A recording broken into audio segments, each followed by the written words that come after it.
ಶುದ್ಧೀಕರಣದ ಮುಂದುವರೆದ ಭಾಗ ರಾಜ್ಯಾಧ್ಯಕ್ಷ ಹುದ್ದೆ ಖಾಲಿ ಇಲ್ಲ, ನಾನೇ ರಾಜ್ಯಾಧ್ಯಕ್ಷ. ಹೀಗೆ ಹೇಳೋದಕ್ಕೆ ಒಂದು ಸ್ಪಷ್ಟತೆ ಬೇಕು, ಒಂದು ಖಚಿತತೆ ಬೇಕು. ಹೈಕಮಾಂಡ್ನಿಂದ ಅದು ವಿಜೇಂದ್ರ ಅವರಿಗೆ ಸಿಕ್ಕಿದೆ.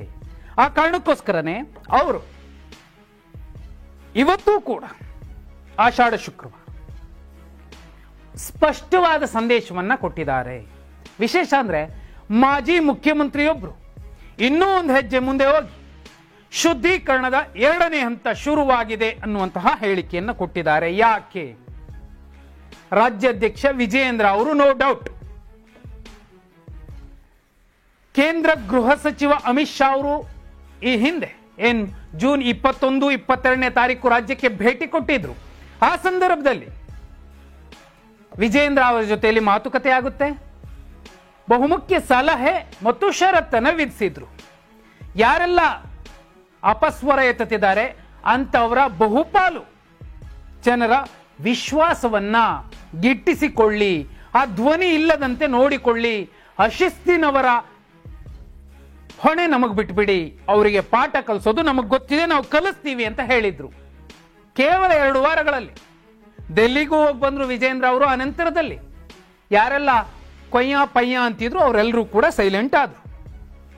ಆದ್ರೂ ಒಂದಷ್ಟು ಜನ ಮಾತಾಡ್ತಿದ್ರು. ನಿಮ್ಗೆ ಇನ್ನೂ ಒಂದು ಕ್ಲಾರಿಟಿ ಕೊಡ್ತೀನಿ ನೋಡಿ. ಇತ್ತೀಚಿನ ದಿನದ ತನಕ ಕುಮಾರ್ ಬಂಗಾರಪ್ಪ ಅವರು ಕೂಡ ಮಾತಾಡ್ತಿದ್ರು.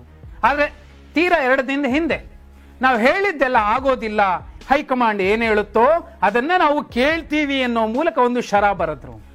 ಯಾರು ಅಂದ್ರೆ ವಿಜೇಂದ್ರ ಅವರಿಗೆ ಇಲ್ಲಿ ರಾಜ್ಯ ಘಟಕದಲ್ಲಿ ಏನೆಲ್ಲ ಅಪಸ್ವರ ಎತ್ತುತ್ತಿದ್ದಂತಹ ಜನ ಇದ್ರು, ಅವರೆಲ್ಲರೂ ಕೂಡ ಸೈಲೆಂಟ್ ಆದ್ರು. ಇದರ ಜೊತೆಯಲ್ಲಿ ಒಂದಷ್ಟು ಭೂಪೇಂದ್ರ ಯಾದವ್ ಅವರು ಬಂದಾಗ ಇಲ್ಲ ನಮಗೆ ಸಮನ್ವಯ ಸಮಿತಿ ಆಗಬೇಕು, ಪ್ರತಿ ಸಲ ಸಭೆ ನಡೀಬೇಕು, 15 ದಿನಕ್ಕೆ 30 ದಿನಕ್ಕೆ, ಓಕೆ ಅದನ್ನು ಒಪ್ಕೊಂಡ್ರು.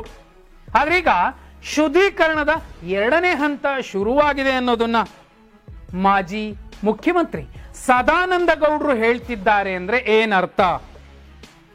ಸಾಲು ಸಾಲು ಉಚ್ಚಾಟನೆಗಳ ನಂತರ 3ನೇ ಬಾರಿಗೆ 2ನೇ ಹಂತದ ಉಚ್ಚಾಟನೆ ನಡೆಯುತ್ತಾ? ನೋಡಿ, 2023 ಕರ್ನಾಟಕ ವಿಧಾನಸಭಾ ಚುನಾವಣೆಯ ರಿಸಲ್ಟ್ ಬಂದ ಮೇಲೆ ಮೊಟ್ಟ ಮೊದಲ ಉಚ್ಚಾಟನೆ ಅಂತ ಆಗಿದ್ದು ಮಾರ್ಚ್ 26 ಬಸನಗೌಡ ಪಾಟೀಲ್ ಯತ್ನಾಳ್ರನ್ನ ಪಕ್ಷದಿಂದ 6 ವರ್ಷಗಳ ಕಾಲ ಉಚ್ಚಾಟನೆ ಮಾಡಿದ್ರು ಕೇಂದ್ರ ಶಿಸ್ತು ಸಮಿತಿ. ಅದಾದ್ಮೇಲೆ ಮೇ 27ನೇ ತಾರೀಕು ಎಸ್ ಟಿ ಸೋಮಶೇಖರ್ ಅವರನ್ನ ಮತ್ತು ಶಿವರಾಮ್ ಹೆಬ್ಬಾರ್ ಅವರನ್ನ 6 ವರ್ಷಗಳ ಕಾಲ ಉಚ್ಚಾಟನೆ ಮಾಡಿದ್ರು. ಇದೀಗ 2ನೇ ಹಂತದ ಶುದ್ಧೀಕರಣ. ಯಾಕಂದ್ರೆ ಸದಾನಂದ ಗೌಡರು ಹೇಳ್ತಾರೆ, ಇಲ್ಲ ಒಂದಷ್ಟು ಅಶಿಸ್ತಿದ್ದವ್ರು ಯಾರಿದ್ರು ಅವರನ್ನ ಕಳಿಸಿದ್ವಿ, ಈಗ ಇನ್ನೊಂದಷ್ಟು ಜನರನ್ನ ಕಳಿಸೋದಿದೆ, ಶುದ್ಧೀಕರಣ ಆಗತ್ತೆ, ಹಾಗಂತ ಎಲ್ಲರನ್ನೂ ಕಳಿಸ್ಬಿಟ್ರೆ ಪಾರ್ಟಿನೇ ಇರೋದಿಲ್ಲ ಅನ್ನೋ ಮೂಲಕ ಮತ್ತೂ ಒಂದು ಸಂದೇಶ ಕೊಟ್ರು. ಯಾರು ಹೋಗಬಹುದು, ಯಾರು ಹೋಗದೆ ಇರಬಹುದು ಅನ್ನುವಂಥದ್ದು ಮೇಲ್ನೋಟಕ್ಕೆ ಮತ್ತು ರಾಜ್ಯ ಬಿಜೆಪಿ ಘಟಕದಲ್ಲಿ ಚರ್ಚೆ ಆಗ್ತಿರೋ ಪ್ರಕಾರ 3 ರಿಂದ 4 ಮಂದಿಯ ಉಚ್ಚಾಟನೆ ಆಗುವಂತಹ ಸಾಧ್ಯತೆ ನಿಚ್ಚಳವಾಗಿದೆ. ಉಚ್ಚಾಟನೆಯ ವಿಚಾರ ಪಕ್ಕಕ್ಕೆ ಇಡೋಣ. ಈಗ 2023 ರಾಜ್ಯ ವಿಧಾನಸಭಾ ಚುನಾವಣೆಯಲ್ಲಿ ಬಿಜೆಪಿ ಗೆದ್ದಿದ್ದು 66 ಸ್ಥಾನ. ಬಸವರಾಜ ಬೊಮ್ಮಾಯಿ ಅವರು ಶಿಗ್ಗಾವಿ ಕ್ಷೇತ್ರವನ್ನ ಬಿಟ್ಟು ಲೋಕಸಭಾ ಕ್ಷೇತ್ರದಿಂದ ಸ್ಪರ್ಧಿಸಿ ಅವರು MP ಆದರೂ ಆ ಕ್ಷೇತ್ರಕ್ಕೆ ಉಪಚುನಾವಣೆ ನಡೆಯುತ್ತೆ. ಭರತ್ ಬೊಮ್ಮಾಯಿ ಅವರು ಸೋಲ್ತಾರೆ, 1 ಸೀಟ್ ಹೋಯ್ತು, ಅಲ್ಲಿಗೆ 65 ಸ್ಥಾನ. ಆನಂತರ ಯತ್ನಾಳ್ರನ್ನ ಉಚ್ಚಾಟನೆ ಮಾಡಿದ್ರು, 64 ಸ್ಥಾನ. ಆನಂತರದಲ್ಲಿ ಶಿವರಾಮ್ ಹೆಬ್ಬಾರ್ ಮತ್ತು ಸೋಮಶೇಖರ್, ಎಸ್ ಟಿ ಸೋಮಶೇಖರ್ ಅವರ ಉಚ್ಚಾಟನೆ. ಈಗ 62ರ ನಂಬರ್ಗೆ ರಾಜ್ಯ ಬಿಜೆಪಿ ಘಟಕದ ಶಾಸಕರ ಸ್ಥಾನ ಬಂದು ನಿಂತಿದೆ ಉಚ್ಚಾಟಿತರನ್ನ ಬಿಟ್ಟು. ಯಾಕೆ ಈ ನಂಬರ್ ಅನ್ನ ಹೇಳ್ತಿದ್ದೀನಿ ಅಂದ್ರೆ ಈ ನಂಬರ್ ಡಬಲ್ ಆಗಬೇಕು ಅನ್ನುವಂಥದ್ದು ಕೇಂದ್ರ ಗೃಹ ಸಚಿವ ಅಮಿತ್ ಶಾ ಅವರು ವಿಜಯೇಂದ್ರ ಅವರಿಗೆ ಕೊಟ್ಟಿರುವಂತಹ ಒಂದು ಸುಪಾರಿ ಟಾರ್ಗೆಟ್. ಈಗ ಖುದ್ದು ಗೃಹ ಸಚಿವರೇ ಹೇಳಿದ್ದಂಥದ್ದು, ಕೇಂದ್ರ ಗೃಹ ಸಚಿವರು ಅಮಿತ್ ಶಾ ಅವರು, ಅಶಿಸ್ತಿನವರ ಹೊಣೆ ನಮಗ್ ಬಿಡಿ, ನಾವು ಪಾಠ ಕಲಿಸ್ತೀವಿ ಅಂತ. ಆ ಕೆಲಸವನ್ನು ಈಗ ಹೈಕಮಾಂಡ್ ಮಾಡೋದಕ್ಕೆ ಮುಂದಾಗಿದೆ. ಅಂದ್ರೆ ವಿಜಯೇಂದ್ರ ಅವರೇ ರಾಜ್ಯಾಧ್ಯಕ್ಷರು ಅನ್ನೋದಕ್ಕೆ ಮತ್ತೊಂದು ದೃಢೀಕರಣ ಬೇಕಾಗಿಲ್ಲ ಅನ್ನುವಂಥದ್ದು. ಅಧಿಕೃತ ಘೋಷಣೆ ಒಂದು ಆಗ್ಬೇಕಿದೆ ಅಷ್ಟೇ. ಯಾರಾಗಬಹುದು ಉಚ್ಚಾಟನೆ? ಅವರು ಕೂಡ 6 ವರ್ಷ ಆಗೋ ಚಾನ್ಸಸ್ ಇದೆ. ಶಿವಮೊಗ್ಗ ಭಾಗದ ಮಾಜಿ ಶಾಸಕರೊಬ್ಬರು ಉಚ್ಚಾಟನೆ ಆಗಬಹುದು. ಅವರು ಕೂಡ ವಿಜೇಂದ್ರ ಅವರ ವಿರೋಧಿ ಬಣದಲ್ಲಿ ಗುರುತಿಸಿಕೊಂಡು ಬಾಯಿಗೆ ಬಂದಂತೆ ಅವರದ್ದೇ ಪಕ್ಷದ ನಾಯಕರನ್ನ ರಾಜ್ಯಾಧ್ಯಕ್ಷರು ಅಂತ ಹೈಕಮಾಂಡ್ ನೇಮಕ ಮಾಡಿದ ಮೇಲೂ ಕೂಡ ಅವರನ್ನ ಟೀಕಿಸ್ತಿದ್ರು. ಅವರನ್ನ ಬಿಟ್ರೆ ದಾವಣಗೆರೆ ಭಾಗದ ಒಬ್ಬ ಮಾಜಿ ಸಂಸದ ಮತ್ತು ಮಾಜಿ ಶಾಸಕ ಉಚ್ಚಾಟನೆ ಆಗುವಂತಹ ಸಾಧ್ಯತೆ ಇದೆ. ಯಾಕಂದ್ರೆ ವಿಜೇಂದ್ರ ಅವರೇ ರಾಜೀನಾಮೆ ಕೊಡಿ ಅಂತ ನೇರ ಕೇಳ್ತಿದ್ರು. ಅಷ್ಟೇ ಅಲ್ಲ, ಖುದ್ದು ಅಮಿತ್ ಶಾ ಅವರು ದಾವಣಗೆರೆಗೆ ಬಂದಂತಹ, ಇತ್ತೀಚೆಗೆ ಕರ್ನಾಟಕಕ್ಕೆ ಬಂದಂತಹ ಸಂದರ್ಭದಲ್ಲಿ ದಾವಣಗೆರೆ ಲೋಕಸಭಾ ಕ್ಷೇತ್ರದ ಸೋಲು ಎಂತಹ ನೋವು ತಂದಿದೆ ನನಗೆ ಅನ್ನೋದನ್ನ ಹೇಳುವ ಸಂದರ್ಭದಲ್ಲಿ, ನಾವು ಮನಸ್ಸು ಮಾಡಿದ್ದಿದ್ರೆ ಅದನ್ನು ಗೆಲ್ಲಬಹುದಿತ್ತು ಅನ್ನೋದನ್ನ ಹೇಳುವ ಸಂದರ್ಭದಲ್ಲಿ ಸ್ಪಷ್ಟ ಸಂದೇಶ ಕೊಟ್ಟಿದ್ರು.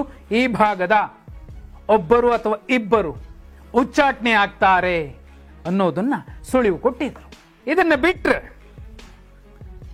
ಒಂದು ಬಣ ಏನು ಉಚ್ಚಾಟನೆ ಆಗಿರುವವರ ವಿಚಾರವಾಗಿ ಅವರ ಬಗ್ಗೆ ಅನುಕಂಪ ತೋರಿಸ್ತಾ ಗರ್ವಾಪ್ಸಿಯ ವಿಚಾರವನ್ನ ಏನ್ ಮಾತಾಡ್ತಿದೆ, ಮತ್ತೊಂದು ಬಣದ ಕೆಲವರನ್ನೂ ಕೂಡ ಯಾಕೆ ನೀವು ಉಚ್ಚಾಟನೆ ಮಾಡಿಲ್ಲ, ನೋಟಿಸ್ ಕೊಟ್ಟಿಲ್ಲ ಅನ್ನುವಂಥದ್ದನ್ನು ಕೂಡ ಸೂಚ್ಯವಾಗಿ ಹೇಳ್ತಿದೆ.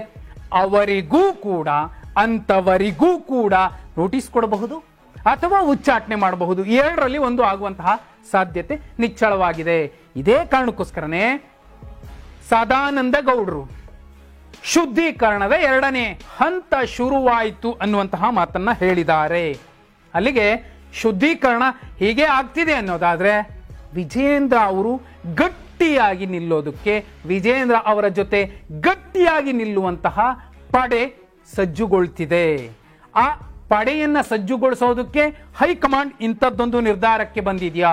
ಶುದ್ಧೀಕರಣ ಪಾರ್ಟ್ 2 ಯಾರೆಲ್ಲ ಉಚ್ಚಾಟನೆ ಆಗಬಹುದು ಕಮೆಂಟ್ ಮಾಡಿ. ಶುದ್ಧೀಕರಣದ ಮುಂದುವರೆದ ಭಾಗ, ಶುದ್ಧೀಕರಣದ ಮುಂದುವರೆದ ಭಾಗ, ಶುದ್ಧೀಕರಣದ ಮುಂದುವರೆದ ಭಾಗ, ಶುದ್ಧೀಕರಣದ ಮುಂದುವರೆದ ಭಾಗ, ಶುದ್ಧೀಕರಣದ ಮುಂದುವರೆದ ಭಾಗ, ಶುದ್ಧೀಕರಣದ ಮುಂದುವರೆದ ಭಾಗ, ಶುದ್ಧೀಕರಣದ ಮುಂದುವರೆದ ಭಾಗ, ಶುದ್ಧೀಕರಣದ ಮುಂದುವರೆದ ಭಾಗ, ಶುದ್ಧೀಕರಣದ ಮುಂದುವರೆದ ಭಾಗ, ಶುದ್ಧೀಕರಣದ ಮುಂದುವರೆದ ಭಾಗ, ಶುದ್ಧೀಕರಣದ ಮುಂದುವರೆದ ಭಾಗ, ಶುದ್ಧೀಕರಣದ ಮುಂದುವರೆದ ಭಾಗ, ಶುದ್ಧೀಕರಣದ ಮುಂದುವರೆದ ಭಾಗ, ಶುದ್ಧೀಕರಣದ ಮುಂದುವರೆದ ಭಾಗ, ಶುದ್ಧೀಕರಣದ ಮುಂದುವರೆದ ಭಾಗ.